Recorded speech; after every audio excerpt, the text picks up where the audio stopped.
اعوذ باللہ من الشیطان الرجیم بسم اللہ الرحمن الرحیم۔ شروع اللہ کا نام لے کر جو بڑا مہربان اور نہایت رحم کرنے والا ہے۔ السلام علیکم ورحمۃ اللہ وبرکاتہ۔ کیسے ہیں ناظرین؟ امید کرتی ہوں کہ آپ سب خیریت سے ہوں۔ آپ صلی اللہ علیہ وسلم کا معجزہ تھا کہ حضرت انس رضی اللہ تعالیٰ عنہ کے باغ میں قدم مبارک رکھا تو وہ سال میں 2 بار پھل دینے لگا۔ یہ آپ صلی اللہ علیہ وسلم کا معجزہ تھا کہ حضرت عثمان نے حضور صلی اللہ علیہ وسلم سے جنت خریدی۔ حضور صلی اللہ علیہ وسلم نے ایک عورت کو نکاح کا پیغام بھیجا۔ اس کے والد نے حضور صلی اللہ علیہ وسلم سے کہا کہ اسے برص کا مرض ہے، حالانکہ اسے برص کا مرض نہ تھا۔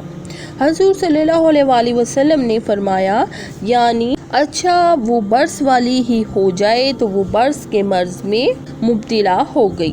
امام ابن سعد حضرت عمرو بن میمونہ سے روایت فرماتے ہیں کہ مشرکین نے حضرت عمار بن یاسر رضی اللہ تعالیٰ عنہ کو آگ میں ڈالا۔ حضور صلی اللہ علیہ وسلم ادھر سے گزرے تو حضرت عمار رضی اللہ تعالیٰ عنہ کے سر پر ہاتھ پھیرتے ہوئے فرمایا، اے آگ عمار پر اس طرح سلامتی والی اور ٹھنڈی ہو جا جیسا کہ تو حضرت ابراہیم علیہ السلام پر ہو گئی تھی۔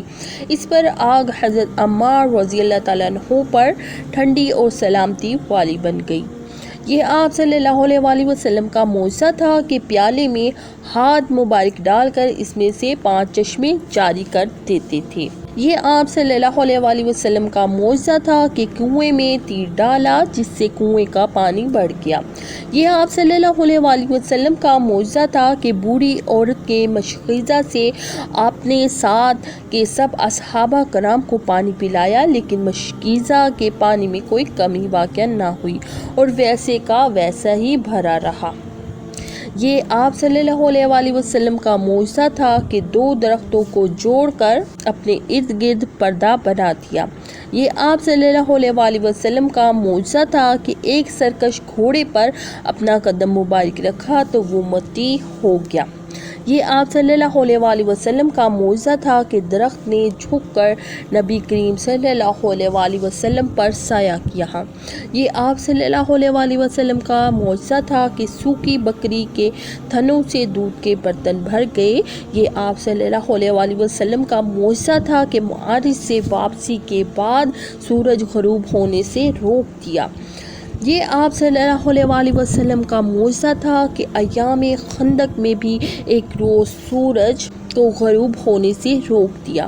یہ آپ صلی اللہ علیہ وسلم کا معجزہ تھا کہ غروب شدہ سورج کو واپس لوٹایا۔ یہ آپ صلی اللہ علیہ وسلم کا معجزہ تھا کہ 2 دفعہ چاند کو انگلی کے اشارے سے چیر دیا۔ یہ آپ صلی اللہ علیہ وسلم کا معجزہ تھا کہ حضرت ابو ہریرہ رضی اللہ تعالیٰ عنہ کو چادر میں قوت حافظہ عطا فرمائی۔ یہ آپ صلی اللہ علیہ وسلم کا معجزہ تھا کہ حضرت عثمان بن ابی العاص کو لعاب مبارک سے اور سینہ پر ہاتھ رکھنے کی قوت حافظہ عطا فرمائی۔ یہ آپ صلی اللہ علیہ وسلم کا معجزہ تھا کہ کھجور کی ٹہنی کو تلوار بنا دیا۔ یہ آپ صلی اللہ علیہ وسلم کا معجزہ تھا کہ حضرت قتادہ رضی اللہ تعالیٰ عنہ کی تیر سے پھوڑی ہوئی آنکھ درست فرما دی۔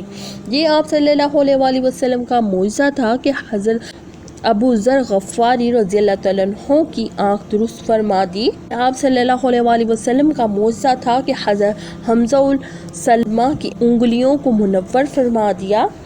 ابو نعیم عبادہ بن صامت رضی اللہ تعالیٰ عنہ سے روایت فرماتے ہیں کہ حضور صلی اللہ علیہ وسلم نے فرمایا ہے کہ جبرائیل علیہ السلام نے نصرت عطا فرمائی، میرے آگے روب کیا اور مجھے سلطنت و ملک عطا فرمایا۔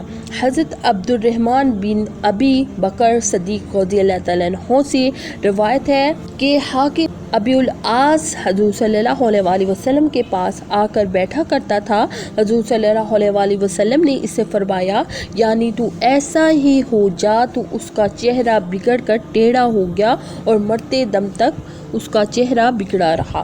حضرت ابن عمر رضی اللہ تعالیٰ عنہ سے روایت ہے کہ حضور صلی اللہ علیہ وسلم نے ایک دن خطبہ دیا ایک شخص حضور صلی اللہ علیہ وسلم کے پیچھے شکل بگاڑ کر آپ کی نقلیں اتارنے لگا تو آپ صلی اللہ علیہ وسلم نے فرمایا یعنی تو ایسا ہی ہو جا، تو وہ بے ہوش ہو کر گر پڑا۔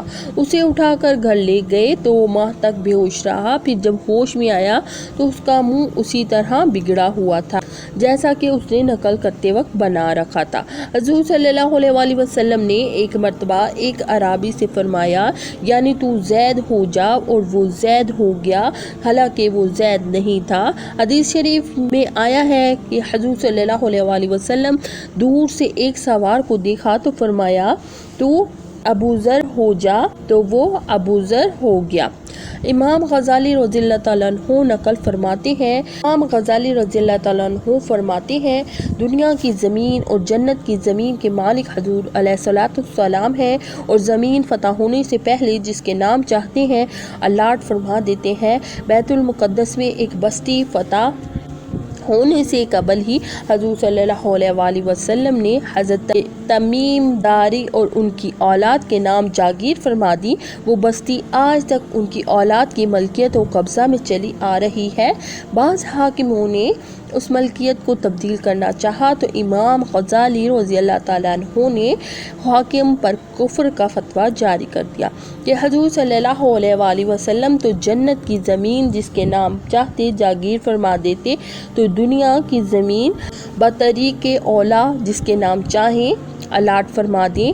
ان کی الاٹمنٹ کو منسوخ کرنے والے تم کون ہوتے ہو؟ امیر عبدالقادر رضی اللہ تعالیٰ عنہ فرماتے ہیں حضور صلی اللہ علیہ وسلم کی ذات مقدسہ وہ ہے کہ کوئی ممکن عطائے الہی آپ کی قدرت سے خارج نہیں، جیسا کہ آپ کے خالق کی قدرت سے کوئی ممکن خارج نہیں۔ نظام کائنات کے تمام صوبے حضور صلی اللہ علیہ وسلم کے زیر فرمان ہیں، اور تمام خزانوں کی کنجیاں حضور صلی اللہ علیہ وسلم کے ہاتھ مبارک میں ہیں، جتنا اور جو چاہتے ہیں عطا فرما دیتے ہیں۔ حضور صلی اللہ علیہ وسلم حق اور خلق کے درمیان برزخ ہیں۔ اللہ تعالیٰ کی مراد یعنی ہدایت و ایمان وغیرہ کو اللہ تعالیٰ کے بندوں میں جاری کرنے والے حضور صلی اللہ علیہ وسلم ہی ہے۔ در حقیقت حضور صلی اللہ علیہ وسلم علم قدیم اور ارادہ ازلیہ کے مظہر ہے۔ حضور صلی اللہ علیہ وسلم کا ارادہ حق تعالیٰ کا ارادہ ہے۔ امام فارسی رضی اللہ تعالیٰ عنہ فرماتے ہیں حضور صلی اللہ علیہ وسلم سید کامل ہیں، اور آپ کی سیادت سرداری دنیا مافیا حتیٰ کہ جن و انس کی حفاظت کے لیے ہے، اور یہ سیادت و بحر و بر میں نافذ مقدم متأخر ساکنان سماوات اور اہل کائنات کل کے کل اور اہل جنت سب کے سب کو شامل ہے۔ حضور صلی اللہ علیہ وسلم انسان کبیر ہیں جو عالم الاطلاق ملک الملکوت میں خلیفہ ہیں، جن پر اللہ تعالیٰ نے اسماء و صفات کے اسرار نازل فرمائے اور جن کو بساطت اور مرکبات میں تصرف بخشی ہے۔ مزید اسلامی ویڈیوز دیکھنے کے لیے ہمارے چینل کو سبسکرائب ضرور کیجیے گا۔ ہمارا مقصد اچھی باتوں کو ثواب کی نیت سے آگے بڑھانا ہے۔